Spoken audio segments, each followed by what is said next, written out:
প্রিয় ভাইরা, 16 বছর আমরা এই দেশে ছিলাম, আমরা জেল খেটেছি, আমরা রিমান্ডে গিয়েছি, আমরা ফাঁসির মঞ্চে গিয়েছি, আমরা শহীদ হয়েছি, আমরা ফাঁসির রশি গলায় নিয়েছি, কিন্তু তারপরে আমরা বাতিলের কাছে মাথা নত করেছি।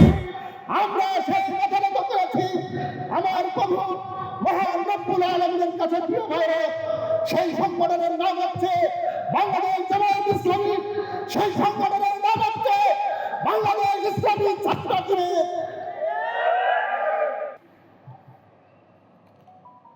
আসসালামু আলাইকুম ওয়া রাহমাতুল্লাহি ওয়া বারাকাতুহু।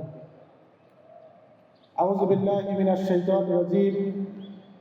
বিসমিল্লাহির রহমানির রহিম। আসসালাতু ওয়াসসালামু আলা রাসূলিহিল কারীম আলা আলিহি ওয়া সাহবিহি আজমাইন। এদেশের স্বাধীনতা সার্বভৌমত্ব রক্ষার্থে প্রহরীর শহীদ কাফেলা বাংলাদেশ জামায়াত ইসলামী ঢাকা মহানগর উত্তরের গুরুত্বপূর্ণ একটি থানা বিমানবন্দর থানা কর্তৃক আয়োজিত আজকের এই ঐতিহাসিক কর্মী সম্মেলনের সংগ্রামী সভাপতি প্রিয় ভাই এনামুল হক, আজকের এই প্রোগ্রামে উপস্থিত আছেন বাংলাদেশ জামায়াত ইসলামী কেন্দ্রীয় কর্ম পরিষদের অন্যতম সদস্য, শহীদ কাফেলা বাংলাদেশ ইসলামী ছাত্র শিবিরের সাবেক কেন্দ্রীয় সভাপতি, ঢাকা মহানগর উত্তরের সংগ্রামী সেক্রেটারি জননেতা জনাব ডক্টর রেজাউল করিম, আর উপস্থিত আছেন কেন্দ্রীয় মজলিসের অন্যতম সদস্য, ঢাকা মহানগর উত্তরের কর্ম পরিষদ সদস্য এবং উত্তরা পূর্ব দলের সংগ্রামী জজ পরিচালক জননেতা জনাব মোহাম্মদ জামাল উদ্দিন, আর উপস্থিত আছেন বাংলাদেশ জামায়াত ইসলামী অন্যান্য নেতৃবৃন্দ, থানা আমিরগণ এবং আমার সামনে উপস্থিত আছেন অত্র অঞ্চলের কর্মী ভাইরা। আসসালামু আলাইকুম ওয়া রাহমাতুল্লাহি ওয়া বারাকাতুহু। প্রিয় সংগ্রামী তৌহিদি জনতা, আমরা গত 34শে জুলাইয়ের পরে বাংলাদেশে প্রায় 16 বছর ধরে আমরা ফের কোনো প্রোগ্রাম করতে পারিনি, কিন্তু 36শে জুলাইয়ের পরে আমরা ছাত্র জনতার আন্দোলনের মুখে স্বৈরাচারী শেখ হাসিনার পতনের পরে আমরা এই বাংলার সবুজ ভূখণ্ডে আমরা ফেরভাবে প্রোগ্রাম করতে পারছি। এই জন্য সেই মহান রব্বুল আলামিনের শুকরিয়া আদায় করছি।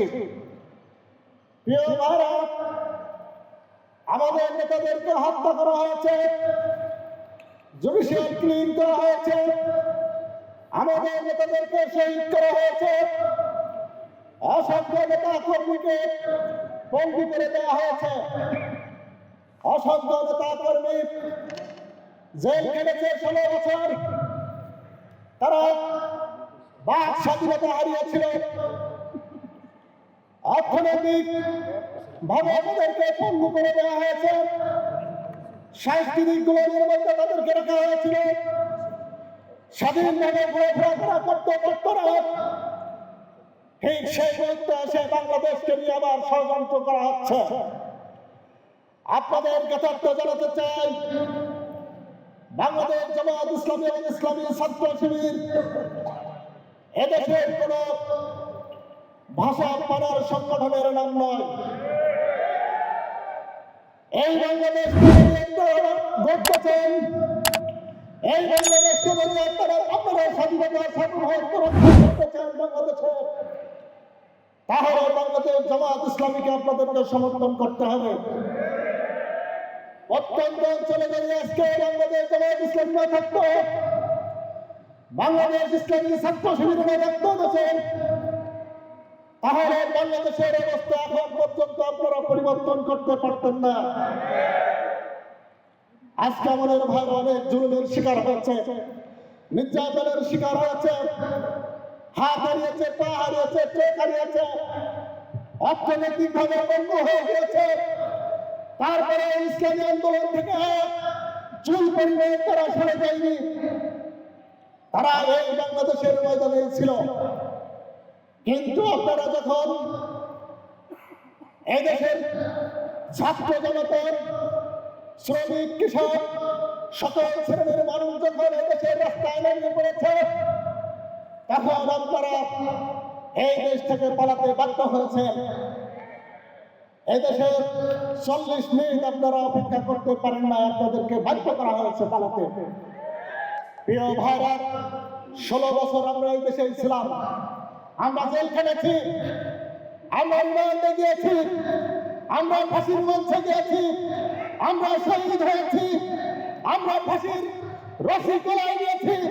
কিন্তু তারপরে আমরা বাতিলের কাছে মাথা নত করিনি, আমরা সেই মাথা নত করেছি আমার প্রভু মহান রব্বুল আলামিনের কাছে। প্রিয় ভাইরা, সেই সংগঠনের নাম হচ্ছে বাংলাদেশ জামায়াত ইসলামী, সেই সংগঠনের নাম হচ্ছে বাংলাদেশ ইসলামী ছাত্র শিবির।